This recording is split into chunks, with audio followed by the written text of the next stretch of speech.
السلام علیکم اسٹوڈنٹس، آج ہم جماعت چشم کی اسلامیات کا باب سوم کا چیپٹر سیرت طیبہ غزوہ خیبر کی ریڈنگ کریں گے اور اس کی مشق کریں گے۔ سب سے پہلے ہم چلتے ہیں ریڈنگ کی طرف۔ عرب میں یہودیوں کی طاقت کا سب سے بڑا مرکز خیبر تھا۔ یہ شہر مدینہ کے شمال میں قریباً 300 کلومیٹر فاصلے پر واقع تھا۔ یہودیوں نے اول روز ہی سے اسلام دشمنی میں سے مسلمانوں کو جانی و مالی نقصان پہنچانے کا کوئی موقع ہاتھ سے جانے نہیں دیا۔ یہودیوں کے ایک قبیلے بنو قینقاع کے بے گناہ مسلمانوں کے خون سے ہاتھ رنگے۔ اس جرم کی سزا میں رسول اللہ صلی اللہ علیہ وآلہ وسلم نے ان کے گھروں سے بے دخل کر دیا۔ ایک اور یہودی قبیلے بنو نصیر نے رسول اکرم صلی اللہ علیہ وآلہ وسلم کی قتل کی خفیہ سازش کی۔ اللہ تعالیٰ نے آپ کی حفاظت فرمائی۔ اس جرم کی پاداش میں انہیں جلا وطن کر دیا گیا اور وہ خیبر میں آ بسے۔ غزوہ احزاب کے موقع پر بنو قریظہ کی اسلامی دشمنی اور بدعہدی نے حالات کو بہت سنگین بنا دیا تھا۔ خیبر کے قریب ایک عرب قبیلہ غطفان بھی آباد تھا۔ وہ ان یہودیوں کا پشت پناہ اور اسلامی دشمنوں میں سے ان کا حلیف بھی تھا۔ غزوہ احزاب میں مدینہ پر حملہ آوروں میں یہ قبیلہ بھی شریک تھا۔ دین اسلام کے یہ سب دشمن خیبر میں جمع ہو گئے۔ وہاں ان کے پاس سامان جنگ بھی تھا اور مضبوط قلعہ بھی تھا۔ خیبر میں رہنے والے یہودی اور دیگر اسلام دشمنی لوگ مسلمانوں کے خلاف سازشوں میں مصروف رہتے اور مدینہ پر حملہ کی تیاریوں میں لگے رہتے۔ 2 ہجری کے آخر میں خیبر سے ایک بڑا لشکر مدینہ پر حملہ کرنے کے لیے تیار تھا۔ رسول اکرم صلی اللہ علیہ وآلہ وسلم بھی ان حالات سے بے خبر نہ تھے۔ آپ صلی اللہ علیہ وآلہ وسلم 7 محرم ہجری میں قریباً 1400 مسلمانوں کو ساتھ لے کر مقابلے کے لیے خیبر کی طرف بڑھے۔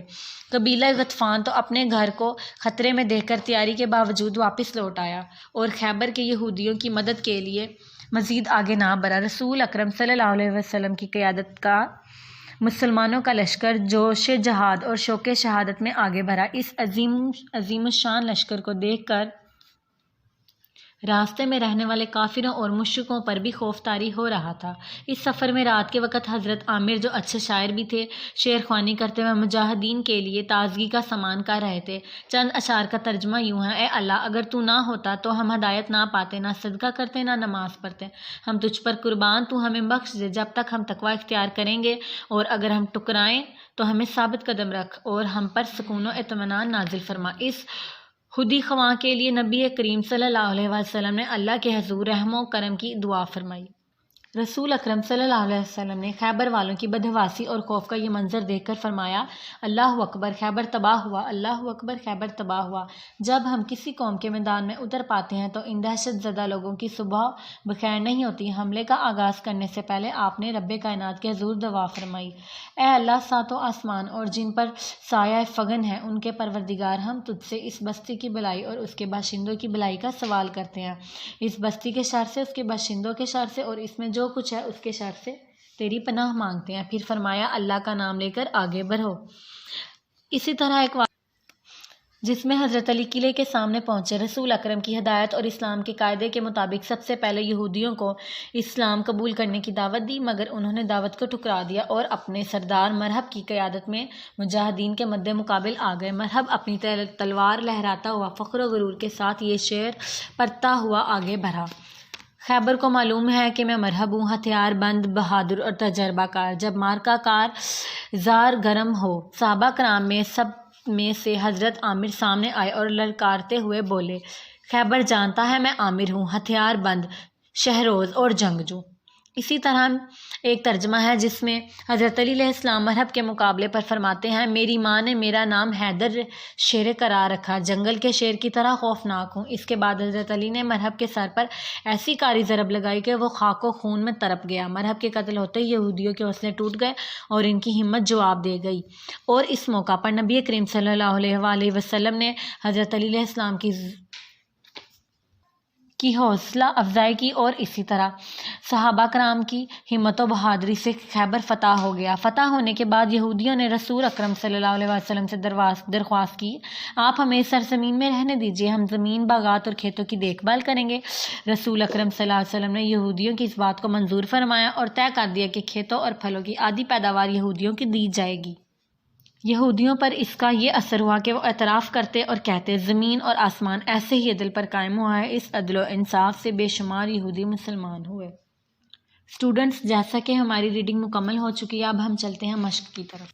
سب سے پہلے ہم مشق کا معروضی حصہ سوال نمبر 1 جس میں کہ خالی جگہ ہے، ہم وہ کتاب پر ہی سولو کریں گے۔ خالی جگہ میں سب سے پہلا پوائنٹ ہے، عرب میں یہودیوں کی طاقت کا سب سے بڑا مرکز ڈیش تھا، خیبر۔ یہودی قبیلہ بنو نصیر نے رسول اکرم صلی اللہ علیہ وسلم کے قتل کی خفیہ سازش کی۔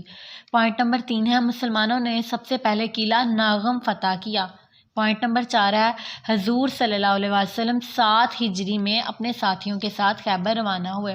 پوائنٹ نمبر 5، یہودیوں کا سب سے اہم قلعہ کموس تھا۔ پوائنٹ نمبر 6، غزوہ خیبر میں 93 یہودی جہنم رسید ہوئے۔ ہماری مشق کا سوال نمبر 2 ہے کہ درست جواب پر دائرہ یا ٹک کا نشان لگائے۔ پوائنٹ نمبر 1، غزوہ احزاب کے موقع پر بد عہدی کی قبیلہ قریظہ نے۔ پوائنٹ نمبر 2، حضور اکرم صلی اللہ علیہ وسلم یہودیوں کے مقابلے کے لیے خیبر کی طرف روانہ ہوئے تقریباً 1400 صحابہ کے ساتھ۔ خیبر کے قریب ایک مشہور قبیلہ تھا جو یہودیوں کا حلیف تھا۔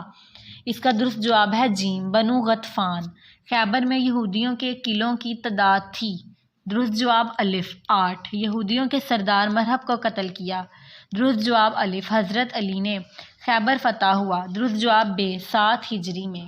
مشق کا سوال نمبر 3 ہے کہ درست اور غلط فکروں کی نشاندہی کریں اور مناسب جواب پر ٹک کا نشان لگائیں۔ پہلا پوائنٹ کیا ہے؟ خیبر مدینہ کے جنوب میں واقع ہے، غلط۔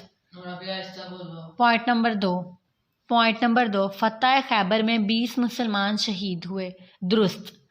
پوائنٹ نمبر 3، بنو نصیر نے بے گناہ مسلمانوں کا قتل کیا، غلط۔ پوائنٹ نمبر 4، رسول اکرم صلی اللہ علیہ وسلم کا طریقہ جنگ تھا کہ رات کو دشمن پر حملہ نہ کرتے، درست۔ پوائنٹ نمبر 5، یہودیوں نے قلعہ کموس میں سامان رست جمع کر رکھا تھا، غلط۔ سوال نمبر 4 ہے، سوالات کے جوابات لکھیں۔ اب ہم چلتے ہیں سوالات کی طرف۔ پہلا سوال ہے ہمارا، بنو نصیر کو کیوں جلا وطن کیا گیا؟ جواب، یہودی قبیلے بنو نصیر نے رسول اکرم صلی اللہ علیہ وسلم کے قتل کی خفیہ سازش کی۔ اللہ تعالیٰ نے آپ کی حفاظت فرمائی، اس جرم کی پاداش میں انہیں جلا وطن کر دیا گیا اور وہ خیبر میں آ بسے۔ سوال نمبر 2، بنو غطفان کون تھے؟ جواب، خیبر کے قریب ایک عرب قبیلہ غطفان بھی آباد تھا، وہ ان یہودیوں کا پشت پناہ اور اسلامی دشمنی میں ان کا حلیف تھا۔ سوال نمبر 3، حضور نے خیبر پر حملہ کیوں کیا؟ جواب، خیبر میں رہنے والے یہودی اور دیگر اسلام میں دشمن لوگ مسلمانوں کے خلاف سازشوں میں مصروف رہتے تھے اور مدینہ پر حملہ کی تیاریوں میں لگے رہتے تھے، جواب۔ سوال نمبر 4، یہودیوں نے شکست کھا کر حضور سے کیا درخواست کی؟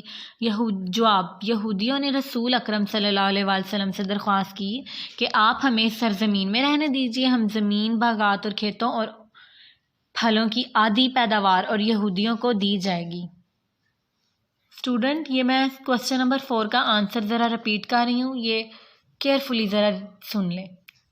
یہودیوں نے رسول اکرم صلی اللہ علیہ وسلم سے درخواست کی کہ ہمیں اس سرزمین میں رہنے دیجیے، ہم زمین، باغات، کھیتوں اور پھلوں کی حفاظت کریں گے اور اس حصے میں سے پھلوں کی آدھی پیداوار یہودیوں کو دی جائے گی۔ سوال نمبر 5، حضور نے یہودیوں کی درخواست پر کیا رد عمل فرمایا؟ جواب، رسول نے یہودیوں کی اس بات کو منظور فرمایا اور طے کر دیا گیا کہ کھیتوں اور پھلوں کی آدھی پیداوار یہودیوں کو ہی دی جائے گی۔ ہمارا آج کا یہ لیکچر کمپلیٹ ہوا۔ اسٹوڈنٹس، اس کے ساتھ ہم ناظرہ قرآن میں کریں گے پارہ نمبر 16 اور سورۃ المریم کی آیت نمبر 1 تا 40 کے ساتھ۔ حفظ کرنی ہے اور سورۃ الحشر، اسٹوڈنٹس جو سورۃ الحشر ہے نا وہ اپنے ترجمے کے ساتھ حفظ کرنی ہے۔